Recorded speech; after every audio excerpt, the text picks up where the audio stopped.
Man kan göra en challenge på... Man kan göra en challenge. 30 dagar.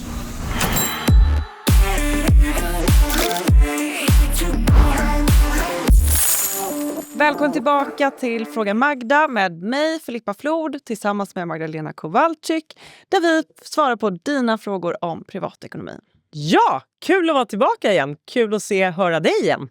Ja, det har ju kommit in fler frågor sedan förra veckan, så att dagens avsnitt tänker vi ska handla om sparande. Så jag kör igång direkt med frågor som har kommit. Kör. Fråga. Jag får CSN, extrajobbspengar varje månad, men vill också spara till resa och första lägenhet. Hur ska jag tänka för att kunna spara till allt? Nu berättar ju inte den här personen hur mycket extrajobbspengar. CSN har inte riktigt koll på vad det är. Nej. Personen vi frågar berättar inte heller om hon bor hemma eller inte. Så det är lite svårt att utröna exakt hur mycket sparutrymme som finns. Men här, och nu säger jag det igen för det låter lite tråkigt, men det finns ett ord som heter prioritering. Det kan vara så att du inte har råd att spara kanske till exakt allt om du fortfarande pluggar och jobbar extra. Så kan det vara. Utan, vad var det? Nej, men man ville flytta hemifrån. Resa, lägenhet och ja, exakt. Resa och lägenhet. Ja, välj själv liksom. Vad är viktigast? Är det den här resan eller är det flytta hemifrån? Hur pass krisigt är det? Finns det alternativ? Kan man flytta ihop i ett kollektiv med kompisar? Eller kanske hyra en lägenhet för att köpa en lägenhet. Eller hyra, precis. Vilken stad bor man i? Finns det ens hyreslägenheter? Vad kostar de? Och så vidare. Ja. Så att den lite sega, tråkiga svaret är kanske att eventuellt är det så att du inte har råd att spara med allt, till allt samtidigt. Eller är det så, hur bråttom har du? Kan det vara så att du lägger liksom lite i båda? Och är det så kanske att känns det här jätteviktigt? Kan det vara så att du till och med snålar in på dina... Förra veckan pratade vi om rörliga utgifter, rörliga kostnader. Alltså allt sånt som man kanske unnar sig lite extra. Är det så att du kanske vill spara lite fortare, lite mer? Ja, men då kan man ju faktiskt gott stänga ner några abonnemang. Man kan strypa utematen, fikat ute. Och så blir det mer pengar över till sparande. Man kan göra en challenge på... Man kan göra en challenge. 30 dagar. Att man inte ska äta ute någonting. Alltså man kan göra lite kul av det, tänker jag. Det tycker jag absolut. Och det är också lite nice att se pengar växa. Att faktiskt, när jag var kid... Då hade man en fysisk bankbok. Den såg ut lite som ett pass. Där man hade så här mycket pengar har jag på mitt konto. Och så gick man till banken och så stoppade man in sina 150 kronor som man hade sparat in. Och då såg man mitt saldo har ökat med 150 spänn. Så hur du kan spara, det vet egentligen bäst du. Men du kan ju börja med att fråga dig själv, vad är viktigast för mig just nu. Och så fördela liksom dina sparpengar på det. Helt rätt. Och sen så, en följdfråga är att det är så mycket att spara till. Det är pension, bostad, resor och nöjen och så vidare. Det är ju nästan samma fråga som förra. Men då tänker jag att pension, beroende på hur gammal man är, den är ju ganska betydande i framtiden när man började spara till. Fast jag vill också säga respekt till den här personen som är ung och redan har liksom snappat upp att man ska spara till sin pension. Ja. För det ska man verkligen göra. Big up. Och det stämmer, som du sa Filippa, att när det gäller sån långsiktig sparande som att det är flera decennier bort, då brukar man säga att time in the market, alltså hur länge du har haft pengar placerade, kommer göra väldigt stor effekt på sikt. Ja. Så att det är ju guld att stoppa in någon 100-lapp eller 2 till en avlägsen pension redan när man är ung. Men det kanske inte där man behöver lägga mest krut i början. Så igen, jättebra att man tänker på pension och avlägsen framtid. Men samtidigt, nu kommer jag låta inte så mossig, men så här. man har kanske inte så många år på sig när man kan resa innan livet ändras och andra saker blir viktiga. Så man kanske ska liksom lägga krutet på resa / flytta hemifrån först och sen så får andra komma lite senare. Bra! Hur vet man om man har budgeterat realistiskt eller för snålt? Kan jag liksom mäta i procent om mitt sparande är för mycket eller för lite? Då utgår den här personen ifrån att det finns någon slags absolut facit. Det låter ju väldigt förnuftigt att fundera så. För människor som tjänar en lön och som behöver lägga undan för oväntade kostnader för värmepannor och sen för pensionen och där. Man brukar säga tumme pekfingermått att det är bra att lägga undan 10% av sin lön. 10-15%. 10-15, precis. Och det är ju rätt mycket. Så att den här personen vet jag ju inte hur livet ser ut i övrigt. Nej. Och jag tycker så här att man behöver inte känna stress över har jag rätt kvot? Nej. Utan så här, klappa dig själv på axeln istället. Att du har en bra kvot. att du har en kvot, Ja. att du har uppstyrt. Om den här personen verkar vara liksom strukturerad och har gjort det ett tag och verkar då kunna laborera med, ska jag spara lite mindre, ska jag spara lite mer?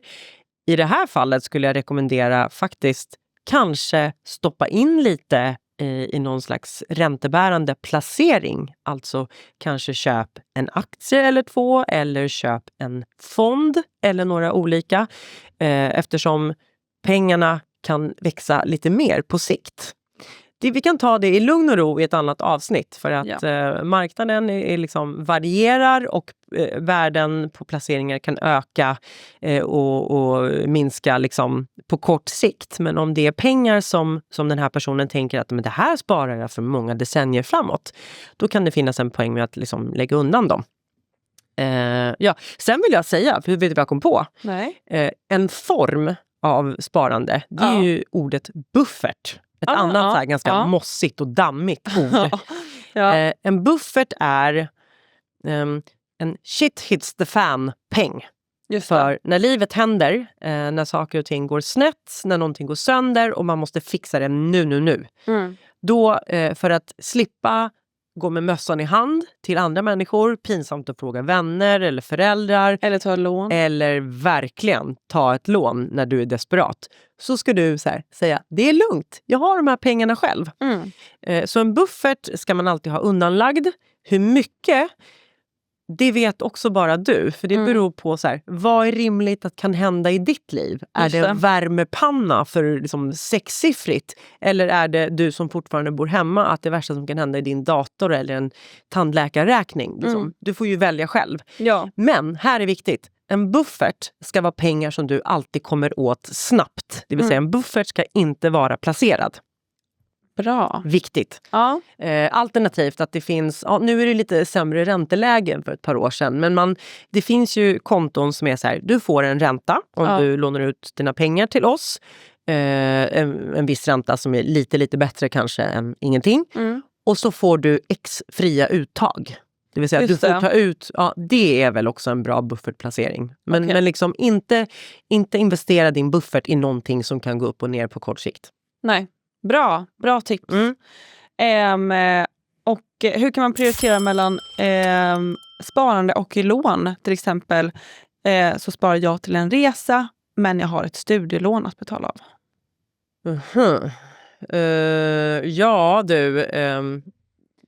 Välj själv. Det är väldigt på tapeten nu, vet jag. För CSN är ju på en, inte all time high, men det har ju klättrat betydligt. Ja, det ligger på 2,13% tror jag i år, 2016. Säkert. Ja. Men vi kan reservera oss för det. Men give or take. Det är över 2% i alla fall. Och det är kännbart liksom om man har ett par 100 000 i CSN-lån. Men du vet ju själv, kan du sköta dina avbetalningar på CSN och samtidigt lägga undan till din resa? För att må vara att CSN är dyrare än vad har det varit innan, men det är, alltså 2% är ändå hanterbart. Ja, och jag tänker också att, för jag fick ganska nyss, men det som man får i januari, ett så här, det här ska du betala Just det. kommande år. Då har vi alltså en väldigt bra, du vet exakt vad du ska betala detta året. Ja. Och då kan man ju förhålla sig till den summan i alla fall. Det kan man bra. Det kan man göra. Exakt. Kolla på din plan. Vad ska du betala? Resten kanske du vill lägga undan till din resa. Men jag vill säga en grej till er alla.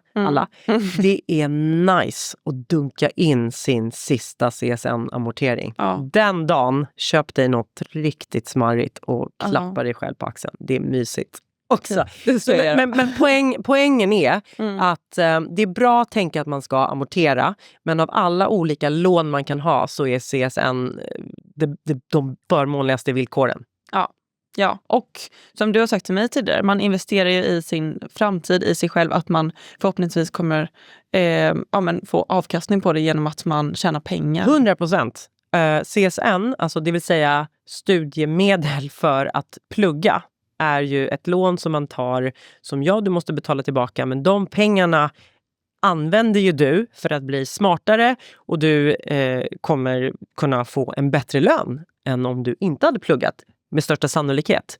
Så jag tycker det är jätteklokt att ha respekt för lån, men CSN ska man inte vara så rädd för.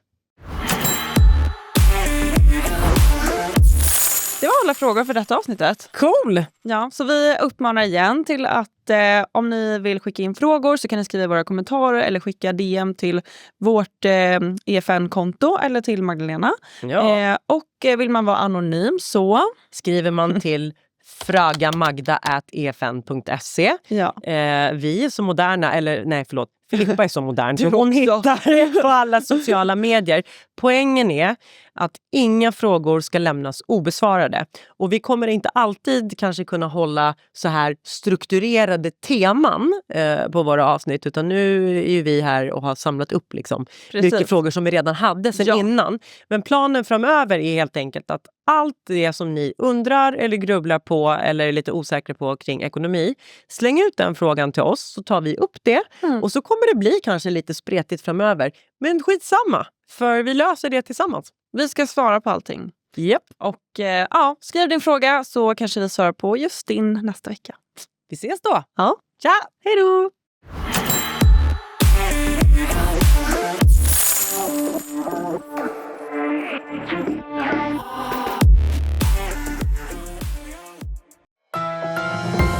Det här var en produktion från EFN. Ansvarig utgivare Anders Hägerstrand.